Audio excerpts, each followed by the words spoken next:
Welcome to Nonprofit Thrive, a podcast where we learn from the humans who are helping nonprofits succeed in the digital world. Now, let's get started with the show.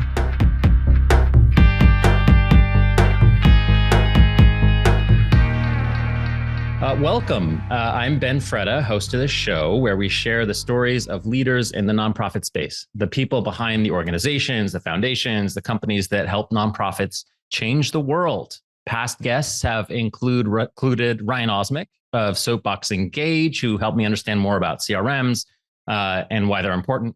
And Elise Newman, who's executive director of Oregon Shores Conservation Coalition. She talked about how their organization uses a website to effectuate this awesome program that has gotten every single mile of Oregon coast adopted by volunteers who monitor and report on their mile every 3 months. Pretty amazing. Go back and check those episodes out if you haven't already.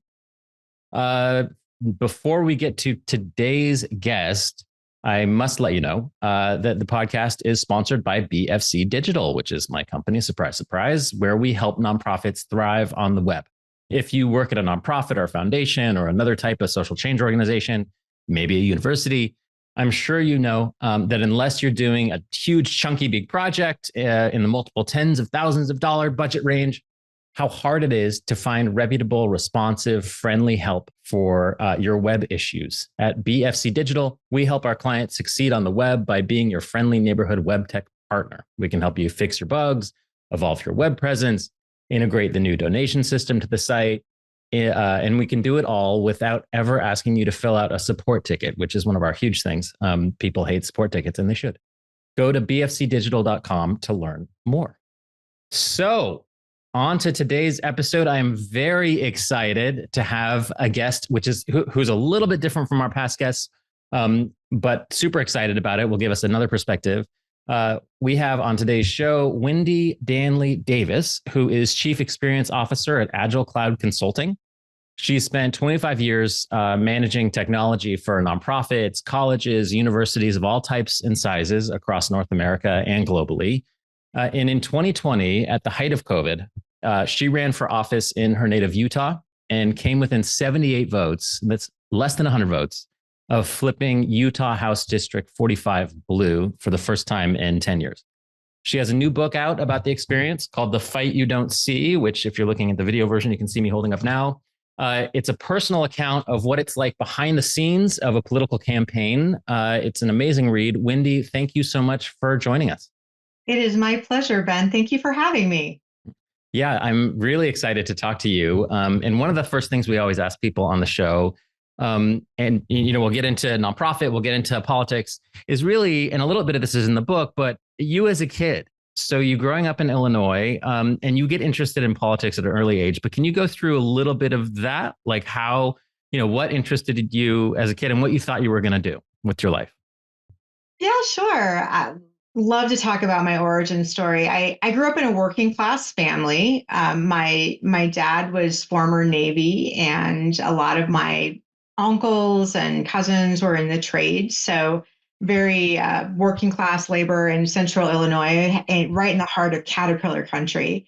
Mm-hmm. And I was always a really curious kid. I liked to read. I really became interested in government and politics in elementary school. I had one of those.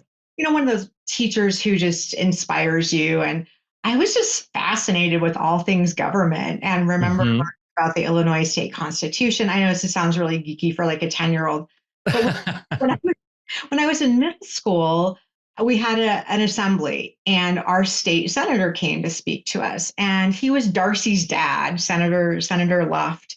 Mm-hmm. I remember listening to him speak, and at the age of like 12 or 13, I'm like, I want to do that. Huh. And I don't know many kids who are young and are like, I think I want to be a politician. I think that's sort of rare. Do you remember what it was about what he said that really engaged you, or was it his presence, or what was it? A lot of it was the allure of the majestic buildings and land of Lincoln, and having Abraham Lincoln and knowing his journey and his ascent to the presidential ballot, which was not easy, by the way. He lost several elections. We don't often talk about that. Right. And just knowing how important government was. It was just something that was really fascinating to me. And I thought, I want to go make laws. That sounds really cool. Right. Yeah. Okay. And then, in high school, I gravitated toward history and social studies and government, and then decided to study political science. Went to Washington, D.C. for the first time, caught Potomac fever, and was just enamored with everything. As a young person, had never, I had been to DC as a very small child, but didn't remember it, and was just the lure of it all. And I thought, this is where stuff happens, and this is what I want. Right. And so the irony is that 6 years after I saw Senator Love speak, he hired me to be his intern for a summer. That's awesome. And that's where I got my first induction, as you read in the book, into politics. And I mean, I was airlifted in right to the floor of the Senate and had some truly life-changing experiences as a young person. Mm-hmm. And that was as a page, right? Like as a page at the Utah House, or no, the Illinois House. The Illinois House, yes. And it was a paid position back in the day. And so, yes, with assistants, essentially, there was a cadre of us on the floor, and we did. It's not hard work. You run errands, you make copies, when that was a much bigger thing than it is today. Assisted their secretaries, which we called them back then, but their administrative assistants, and really just did whatever we needed to. It was all hands on deck, and to do to help. There's a great part of the book where you meet James Brady on the floor of the Illinois House, and you get him to sign an autograph, right? And for people who don't know, he's the architect of the Brady bill, which is that gun control bill. And you got him to sign the calendar, I think. I did. People might also not know that he's an Illinois native. Oh, okay. Yeah, I didn't know that. Yeah.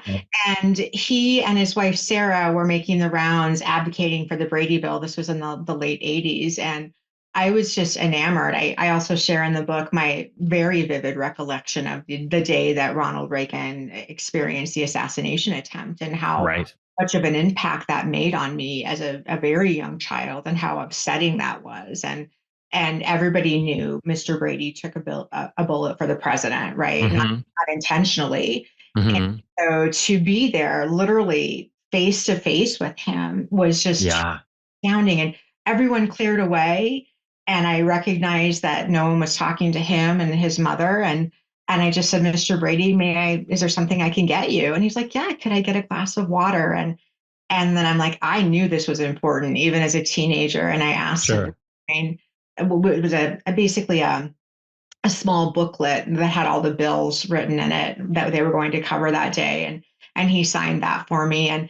And the Senate photographer, the staff photographer, happened to be there, and he captured that. So I have a picture that's very dear to me of him and I together. And I still have the copy of that. It meant a lot.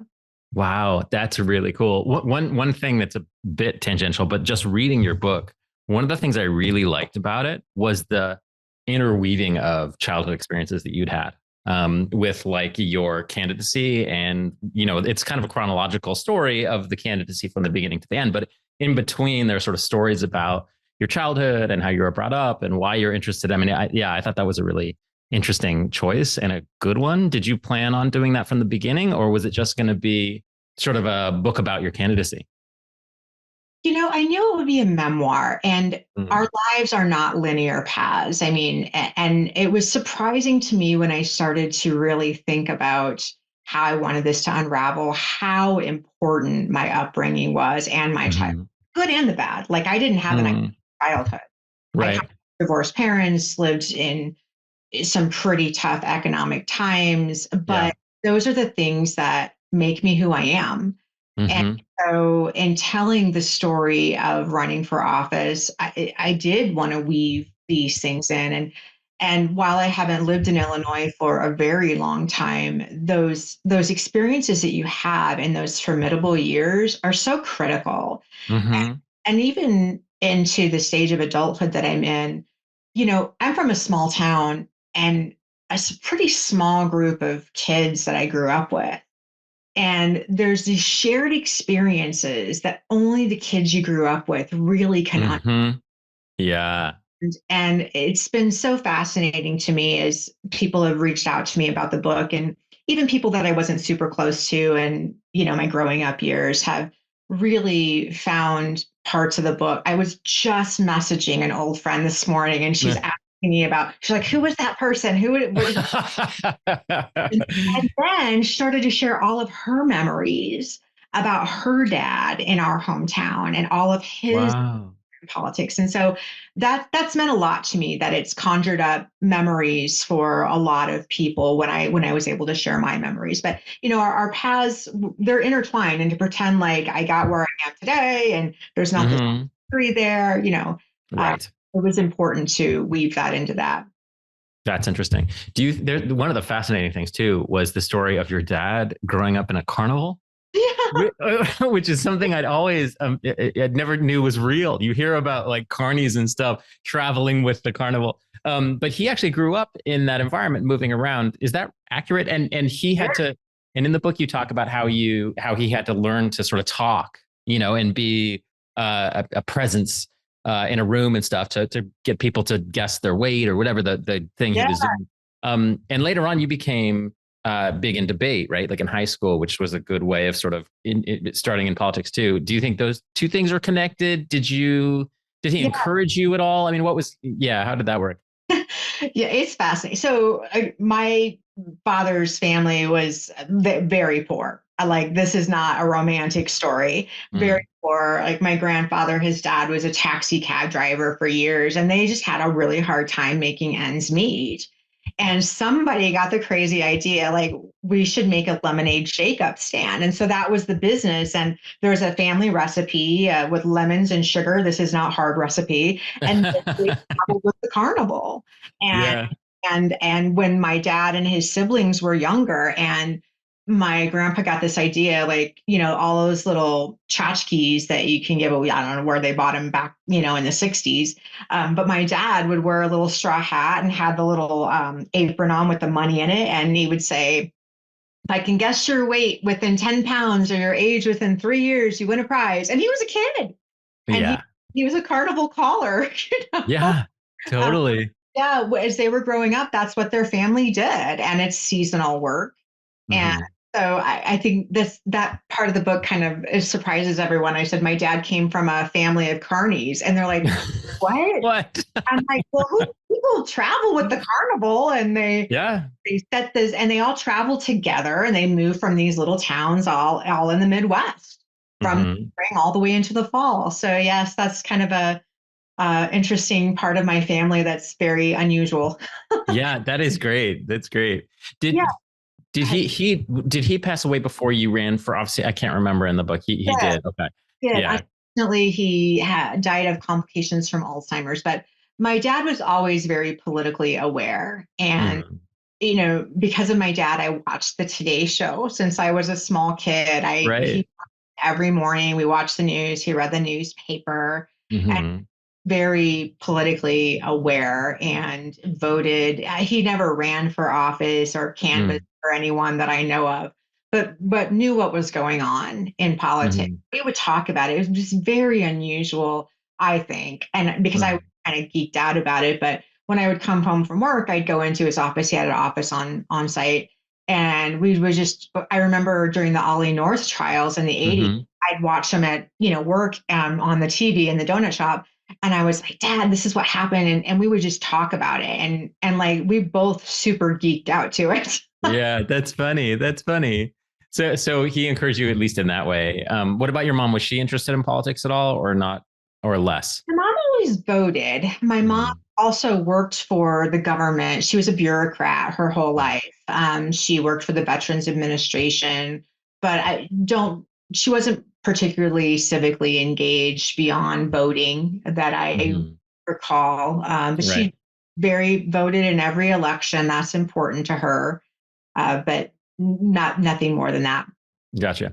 So before we get to how you decided to run in 2020, et cetera, let's go back to after high school, college, right? You're a page in high school and then in college. How did you get sort of into I know you had a Mormon mission as well in Bosnia, I think. How did you get from there into sort of nonprofit technology in general?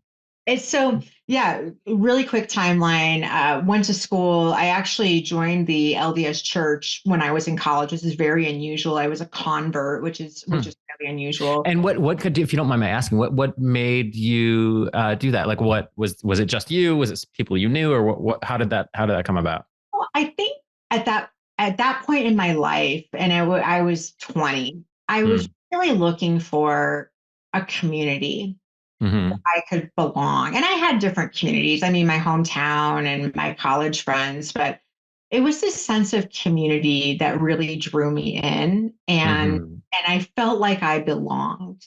And Hmm. I felt embraced and really held on to that. And then also a little bit unusual, after I graduated from college, I went to a private school, Bradley University in Peoria, Illinois. Here I am with this designer degree, Yeah. and I decided to go on this mission for a year and a half. Hmm. My parents were like, "What are you doing?" Because they were not in the church, right? So they were like, "What are you doing?" Yeah, Wow. they're not happy Okay. about it at all. Really? Did they try to dissuade you? My dad absolutely tried to dissuade me, and my mom was like, she wanted to be supportive, and so yeah, that was kind of crazy. And I was assigned to, my mission call actually says you are assigned to Yugoslavia. But This this was, is during the Yugoslavia war, by the way. Yeah. yeah, and it was in 1992, and at that point in time, Slovenia had seceded and declared independence. Croatia had declared independence in late 91 or early 92, and there was a full-on war going on So in your parents had a all. decent, as a parent myself, let me just say, your parents had a decent reason for being against it. Yes, Yeah. Okay. I'm a Gen Xer too, where like we were Yeah. raised on, being independent, and there Yeah. wasn't anything that was going to stop me, but they were like, Right. wait, what? And so, and that was just such a life changing experience. I was just back in Croatia 2 years ago, seeing friends that I met 30 years ago who I adore. But, Hmm. you know, living in Croatia and then Serbia at the time that they were transitioning from communism to their, they don't have a democracy. It's a republic. It's Hmm.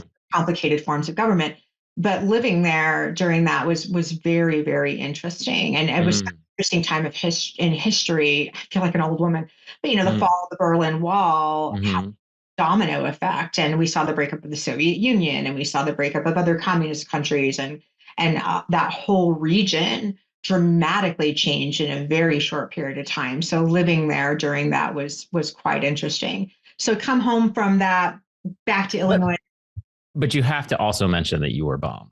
I mean, Oh, you can't get through that story without mentioning that you were it bombed. is That was it great. is an epic story. So listen, in retrospect, we really had no business being there. A third of the country of Croatia was under Serbian occupation, and the capital city of Zagreb was not under Serbian occupation, and the war seemed very far away.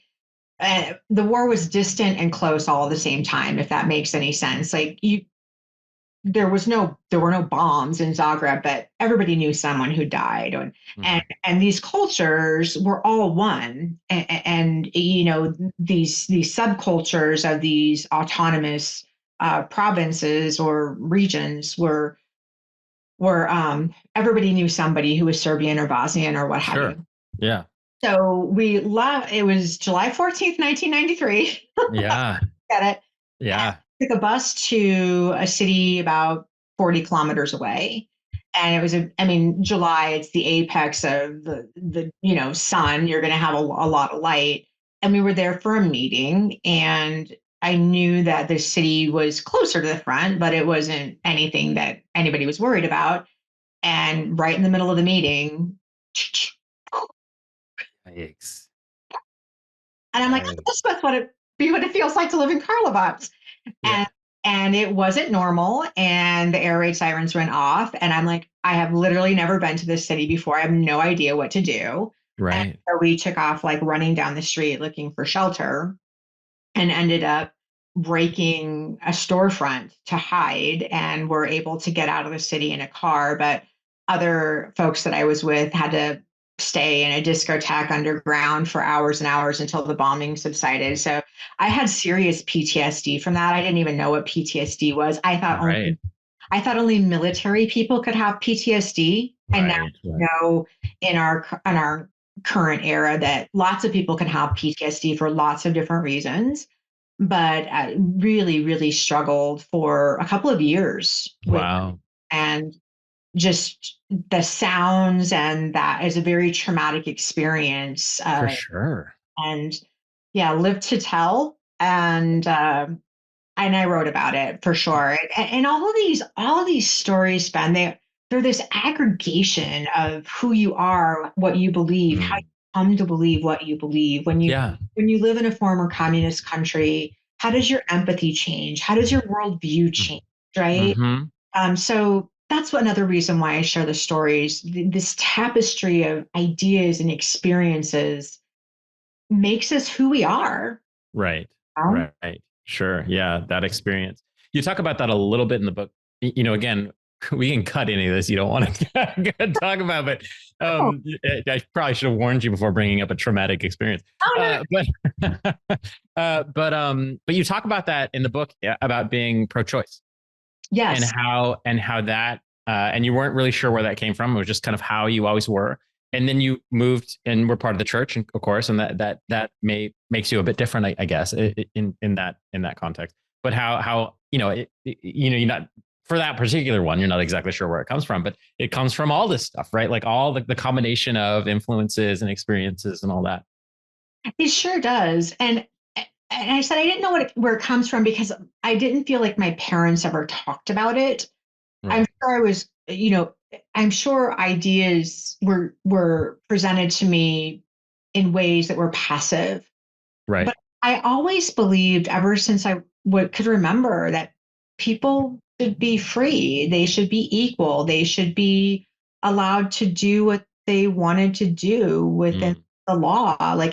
It never mm, occurred to me. And I will tell you, I considered myself a pro-choice Mormon. That never changed for me. And right. that I got into more than one argument with people about that. I'm sure. Yeah. That was something that never changed for me. And whatever religion you are, sometimes that stance is not popular in religious cultures. Right. That was something that, I mean, I didn't broadcast it all over the place, but I've Mm, always felt that people have those rights to choose how. And I broached the subject in the book, I think, in interesting ways. And I talked about a young woman that I met when I was mm-hmm. Yep. in DC, and her stance on that, and how it just hit me like a ton of bricks that different people have different opinions for different reasons. And it was the first time I really felt like I'd heard someone else's views and really lived Mm, to mm. understand. And she taught me that. I'd never seen that girl since that time. She was a girl back then.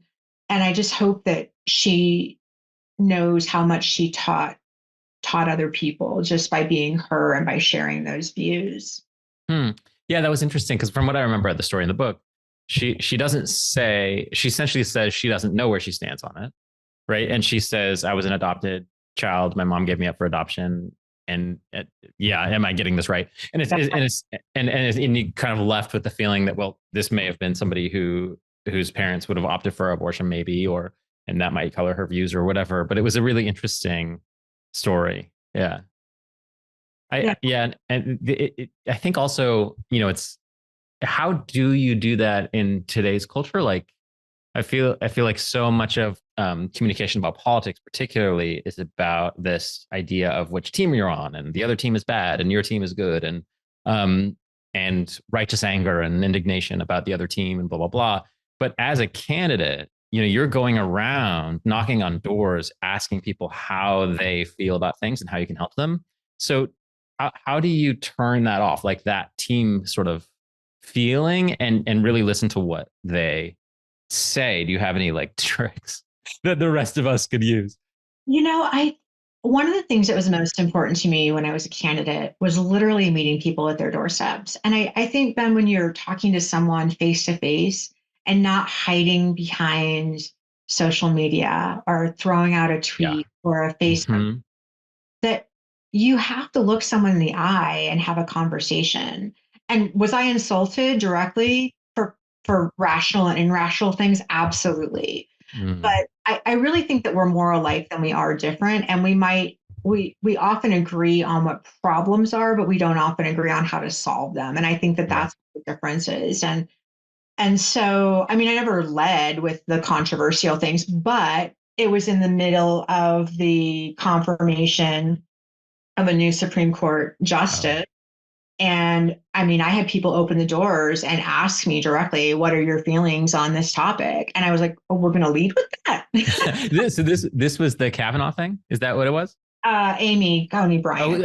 Right. And so okay, so what were they? I'm just trying to remember this, but I had, and remember that was like, I believe Ruth Bader Ginsburg had died in September, I think in September, right. and the confirmation hearing was taking place in September and October. And so I had people open the door to me and say, like, what are your feelings about reproductive rights? And I'm like, oh, Uh, what are your feelings about that? right. And Right. moreover, I'm like that. Oh, okay. And the other one that always surprised me a little bit, and I became very used to it. It only surprised me like once, twice, and then I'm used to it. Mm. Is how people feel about Second Amendment rights, and they're Mm. and so I would say my husband has a gun. We have it in a gun safe because I Mhm. have 10 grandchildren, Yeah. and I want to make sure that they're protected, and I believe people should carry their guns responsibly. I'm opposed to murder. And everyone was like, well, I am too. I'm like, well, Ew, yeah. we can agree on something, right? And so it was really hard to find fault with that. You know, Hmm. I mean, Hmm. I don't know exactly what people thought, but more often than not, we could align on things that were tangible, like housing costs, the cost of rent, Right. the Right. quality of education, and Right. we in Utah we have a pollution problem. We want breathable air, and Hmm. most people are like, yeah, yeah, yeah. Yeah, of And course. and Yeah. where we might diverge on the solution is, but I still want to drive this kind of a diesel truck, and I'm like, but maybe we could have alternate fuel. Like we agree Yeah. there were problems, but we didn't always agree on the solution, and that's okay because then you're talking, and then Yeah. Right. conversation. Yeah. Yeah. That makes sense. Yeah. That's interesting.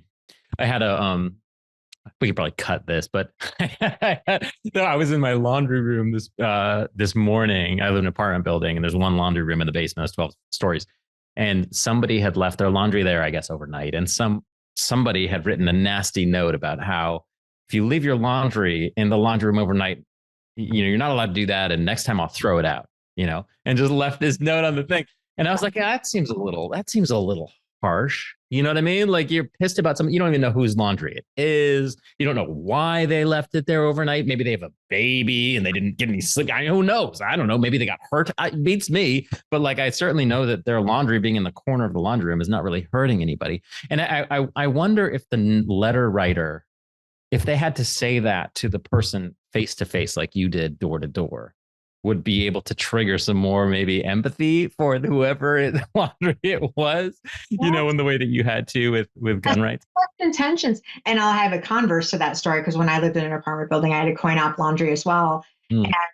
And one of the things that I and other tenants would do is that if somebody's laundry was left wet in the washer, we'd put it in the dryer and we'd pay for it to be dried. See that. You know? That's pretty nice of you. That's pretty nice. That's the reverse of writing a nasty note. Oh, yeah. There's Totally. a lot of in society today. I just feel like people feel empowered to say things that are unkind and hurtful. And I try to lead with the principle, I try to assume best intentions. Yeah. And when you lead with that lens, like Mm. even if my kids don't call me very often, I'm like, oh, Mm. they've got a bunch of kids and they're working, and it's a lot to get everybody up and dressed and fed into school and back home and Right. fed and dressed and like Yes, it the last is. thing Yes, they're it worried about is calling me to see how I'm doing, right? is. Try to assume that everybody's doing the best they can with what they have, Right. and it completely changes your perspective. You know where I heard that from first? I heard that from, not personally, Joe Biden. And it was really interesting to hear it from him. It was first year he was elected. I guess he was fighting against Republican Congress, and they were saying, "Oh, they're just trying to." People are pissed because they're just trying to get in your way, or they're just trying to screw you, you know. And he was like, "No, I've been in politics 50 years. I must assume the best intentions of my opponents. If I don't, it'll drive me insane. Yes. It'll drive me insane with anger, you know." I don't write this in the book, but I had a once in a lifetime opportunity to meet the president last year. Wow, how was that? How was it? It was fascinating. He was in Salt Lake for fundraiser, but also to represent the PACT Act, which Okay. is protecting our veterans and creating other categories for which they could receive benefits, specifically the wars in the Middle East. And Okay. there are like big burn pits that are toxic. And so Yes. I was shocked. I got the email and I texted a friend who I thought might have something to do with it. And I was like, is this fact or crap? And he's like, it's fact. Fill out the form. They need to clear Wow. you. And I That was is like, awesome. what is happening? And so, yeah, I mean, you know, it was astonishing. And my whole life I'd seen Hail to the Chief and Yeah. movies, and I don't care who you are, but like you hear that and like there's a lump that comes in your throat and you stand up and you're like, this is the president. And he's right. Yeah. And it was a small venue. There were maybe 150 people. Mm. And heard him speak on and off script. He does much better off script. He Does seems it? Does he?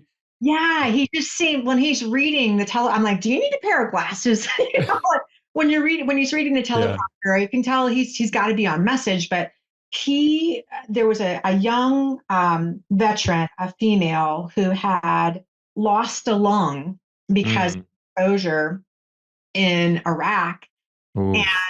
and she introduced him, and she was just as nondescript and casual and normal as a human could be. And he wanted to talk all about her and Mm. was talking about her and elevating other people. He was just on. And Yeah. it was truly amazing. And then he went off script again and made the Secret Service very anxious, but he worked the crowd. He shook every single hand in that room. Wow. Kind of hustled him out the door. Yeah, of course. They could not Yeah. get him out the door. And Wow. it was really neat. It was So senile, right? That's the take on him. Senile. no, not at Just kidding. I'm being sarcastic. Yeah. yeah, no, Just I it's totally clear. understand the commentary. I get it. I mean, Yeah. he's not the best orator on the planet. He will No. not go down in history as a great orator, like we've seen in my lifetime. Reagan and even Bill Clinton and President Obama were great Right. orators. But I really genuinely think he cares about people. Yeah, I do too. I do too. He's got the empathy gene, you know? Yeah. Yeah, for sure. That's interesting. Well, I'm jealous.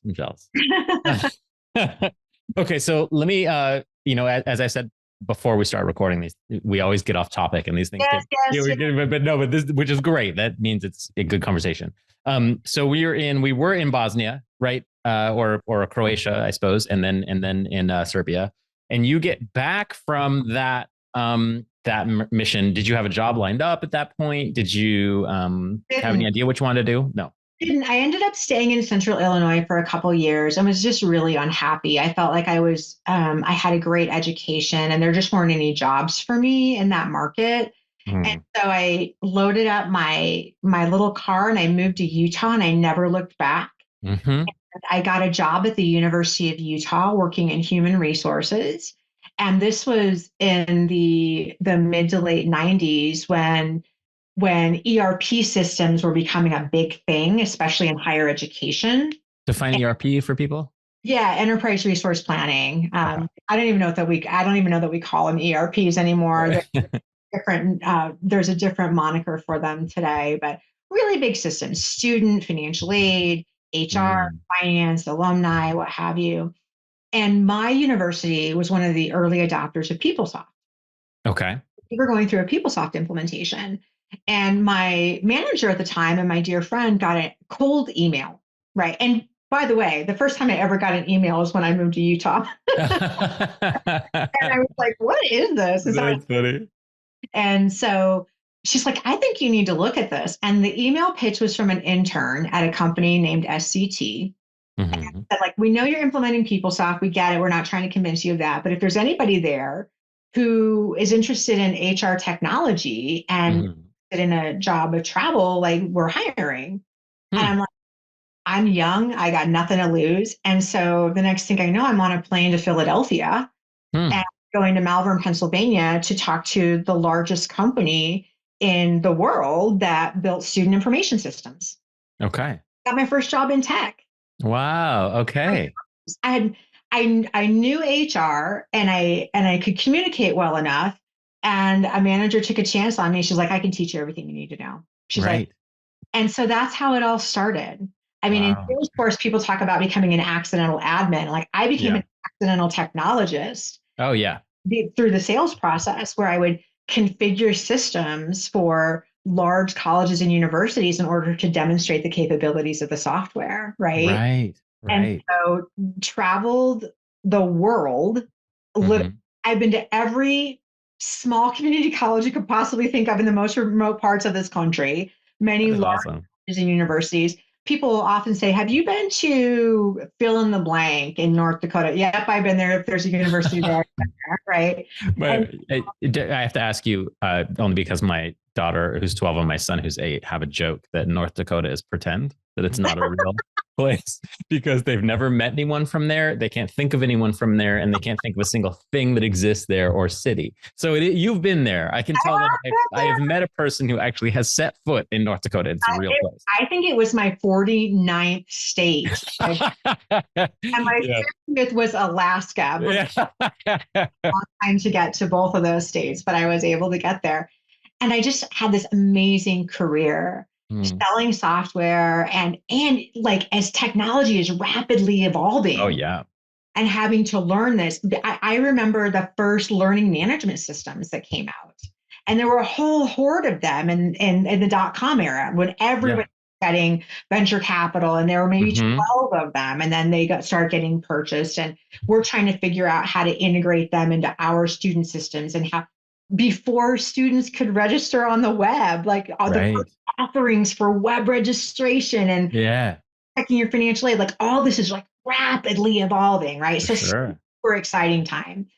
And then I did that for a really long time in my career and was extremely happy doing that. Started to learn the alumni and advancement system. Okay. And that's a very logical transition. You go student and you become an alum, and Hmm. really became entrenched in what that looked like, which led me, it's a foray into the nonprofit world. Fundraising in higher education is not Yep. that different than fundraising in nonprofits. For sure. Yeah. Pivoted away from student information systems and Oracle based systems into the Salesforce ecosystem. And the Gotcha. first time I saw Salesforce, like, I almost shed tears. I was like, Wait, what was so much better about it, or worse, or whatever? the interface, the ability Uh, to add fields without signing a contract, like, wow. oh, Wow. in our systems, like, you couldn't add fields and you couldn't, there was no automation, there was no nothing. And Gotcha. I mean, just everything about it was truly amazing. And started working for a company called Target X. They did recruiting and admissions on the Salesforce platform. They hired me, however, to be their first ever advancement hire. So people Okay. would see recruiting and admissions and they're like, oh, I can shepherd someone through the admissions process. Now Right. I get donors to donate. Like, they would Yeah. level, we're talking like presidents at colleges would say, like, can we do this for alumni? And Right. and our Right. leaders were like, how are they skipping all the rest of it in the middle? So started working on that. And then I just got so lucky to become involved with Round Corner. With Hmm. in When I started working at Round Corner, it was like 2013, 14, 15. And that is when Salesforce had an exclusive marketing agreement with Round Corner. Round Corner produced exclusively the nonprofit solution and the higher Hmm. education solution, right? Hmm. And so I became a product manager. I'm like, I didn't know I had enough knowledge to be a product manager, learned Yeah. all of that and helped Round Corner through that. And of course, maybe not of course, but then that part of the story is that 5 years ago, uh, Salesforce purchased Round Corner. And Right. that was kind of the end of Round Corner actually still exists. There are some legacy customers still trying to figure out what to do. Gotcha. But that's how I got into Salesforce. Yeah, And sure. with Round Corner and now with Agile Cloud Consulting, where I work, we work with nonprofits and we help them implement technology that changes the way that they interact with their customers or their constituents, whether it's issuing grants or making Mhm. grants or or they manage programs or they Mhm. serve domestic violence victims or Mhm. blank, like field service like things, or in the healthcare arena or in the arts arena. So it's been an interesting career. It all started with a green screen at the University of Utah, my first ever email, like all these years later, with continuing to evolve technology, but working literally with hundreds of nonprofits at. Yeah. I love it because it's so, I almost never speak to anybody in this ecosystem who is trained as a technologist, went to college for computer science or whatever. Like almost all of us are accidental. And it gives us a really unique perspective, I think, on what it's like to sort of struggle your way through a lot of this stuff. So it makes total sense. So now you now are Chief Experience Officer. Is that, I have the title correctly? That's right. Um, at Agile Cloud, and tell me what a chief experience officer does. That's a really good question. Well, I firmly believe that at Agile Cloud, everybody on our staff is in the business of making sure that we deliver successful technology projects for our customers. Right. And so, as the chief experience officer, one of my main jobs is to meet with the customers, make sure that their interests are being met, right? But also work with our delivery team to make sure that we are moving projects forward. We have lots of capable staff members who are doing the exact same thing, but also elevating our profile of our customers, telling their stories, telling Mm-hmm. how technology is, we love to be the people behind the people who Yeah. are Right. who are helping people. But Right. still these amazing stories to be told. So on any given day, I'm meeting with customers or meeting with internal teams, coaching them on like how to navigate a really tough situation, present Mm-hmm. conferences, doing a lot Mm-hmm. of things. In tandem with the release of the book, I've been privileged to write a couple of thought articles that I never thought that would happen for me. It's been delightful to really sit down and think about what that looks like. So just did a really fun interview with Forbes magazine that will come out, and that focused on diversity, equity, and inclusion and Mm-hmm. what that looks like. So that's what I do. I sit on the executive team, also help grow our company. We, Mm-hmm. I think I was employee number 5. I hit my 3-year anniversary in a couple of days. At Agile Cloud, you guys have a lot of people now. We have a lot of people Yeah. How did now. you do that? I was just telling my husband last night, I said, I can't think of a month that I've worked here in 3 years where we haven't hired new people. Oh. And it's been really planned and thoughtful growth and mindful growth and focusing on what we do best, which is nonprofit, also higher education, other technologies as well. As you know, in the Salesforce ecosystem, things change a lot. We went from nonprofit success pack Yep. to nonprofit cloud. We have the data cloud, we have experience cloud, we have field service, like all the different clouds that keep changing in a good way, always in the name of progress, right? Mm-hmm. So there's a lot to learn and grow. But yeah, we've been growing our business. That's one of my favorite things is to, I never dreamed in a million years that that I would have any kind of an influence and help a company grow. And the responsibility of staff that, rely on Agile Cloud for their livelihood and Yeah. the importance of that and what that means. It's been fun and thrilling and exciting. Cool. That's great. Yeah, I can totally relate. I mean, our company is much smaller, but yeah, it's always funny when I sort of, have a difficult day or I'm struggling with something and I'm like, stupid company that I started. And then I'm like, wait, there are actually people who work here, who depend on us for healthcare insurance, who depend on us for a salary, who have families, blah, blah, blah. It's a heavy burden, but it's also makes it really meaningful, so totally, I get what you're saying. Now, before we have to cut out, I do want to quickly cover your race, and most importantly, when you're going to run again, because you are less than 100 votes behind this guy. And I know there was a redistricting thing, so the district is now different, and that may have made it much more difficult. But so what are your plans for the future politically? I know that from reading the book, the candidacy and the race were extremely difficult emotionally, and trying for you and your family. Hopefully worth it. Is that also something you're taking into consideration, or are you willing to try again, or are you now focused more on getting other, I guess, normals, I would call them, to run for office? I get asked that question a lot. I get asked a lot less than I did in the first couple of years, and people were well intentioned but had no idea the toll that all of it took on me.